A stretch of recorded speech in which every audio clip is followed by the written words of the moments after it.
हिंदू पंचांग के अनुसार अश्विन मास के कृष्ण पक्ष की अंतिम तिथि यानी अमावस्या को महालय अमावस्या कहा जाता है। महालया के साथ ही श्राद्ध खत्म हो जाता है। वहीं महालया के साथ ही दुर्गा पूजा की उत्सव की शुरुआत हो जाती है। संस्कृत में महालया शब्द का अर्थ होता है उत्सवों की शुरुआत।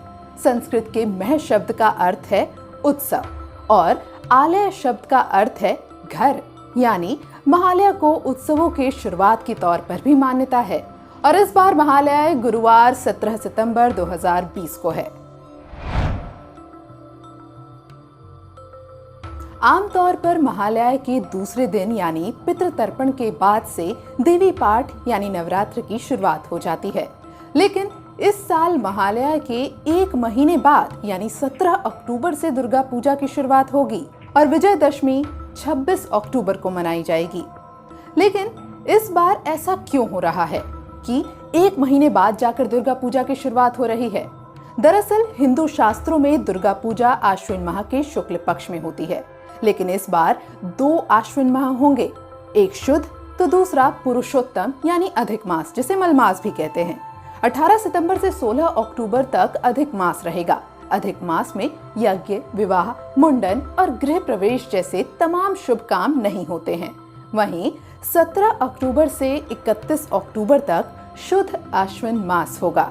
इस दौरान ही 17 अक्टूबर से 26 अक्टूबर तक मां दुर्गा की पूजा की जाएगी।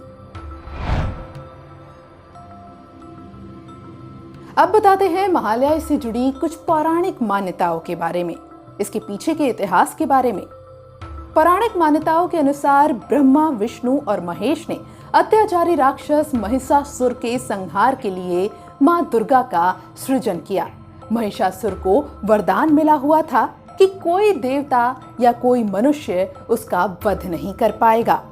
ऐसा वरदान पाकर महिषासुर राक्षसों का राजा बन गया और उसने देवताओं पर आक्रमण बोल दिया। ऐसे में देवता युद्ध हार गए और देवलोक पर महिषासुर का राज हो गया।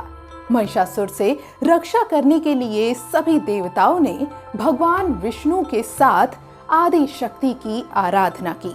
इस दौरान सभी देवताओं के शरीर से एक दिव्य रोशनी निकली, जिसने देवी दुर्गा का रूप धारण कर लिया। शास्त्रों से सुसज्जित मां दुर्गा ने महिषासुर से 9 दिनों तक भीषण युद्ध करने के बाद 10वें दिन उसका वध कर दिया।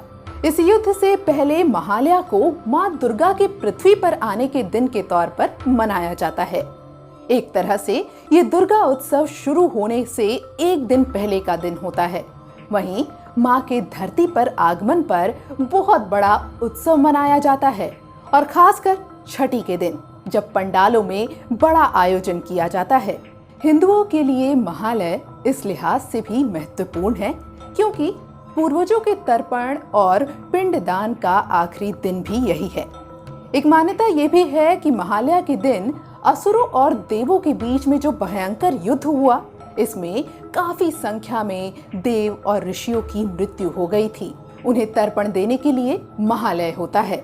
वहीं महालय का एक और खास महत्व ये भी है कि अगर आपको पूर्वजों की श्राद्ध तिथि के बारे में नहीं पता, उनका तर्पण महालय के दिन करने से उन्हें मोक्ष मिलता है। जी हाँ, महालय अमावस्या के दिन उन लोगों का श्राद्ध किया जाता है जिनकी तिथि के बारे में आपको याद नहीं होता। इसके अलावा इस दिन ऐसे पितरों का भी श्राद्ध किया जाता है जिनकी मृत्यु की कोई तिथि या फिर उनके बारे में कोई जानकारी नहीं होती, या फिर कई सालों से वो अज्ञात लोग जिनके बारे में कुछ पता नहीं होता, उनका श्राद्ध भी इसी दिन होता है।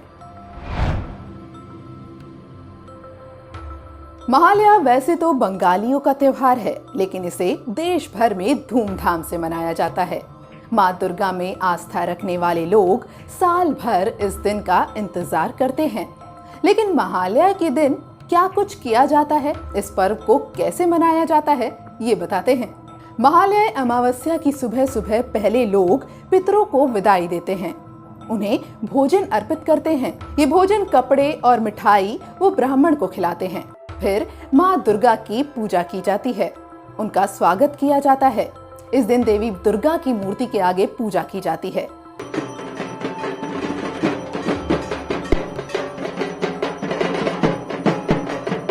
महालय के पर्व की जो सबसे खास परंपरा होती है वो होती है चक्षुदान की। दरअसल महालया के दिन ही मूर्तिकार माँ दुर्गा की आंखों को तैयार करते हैं।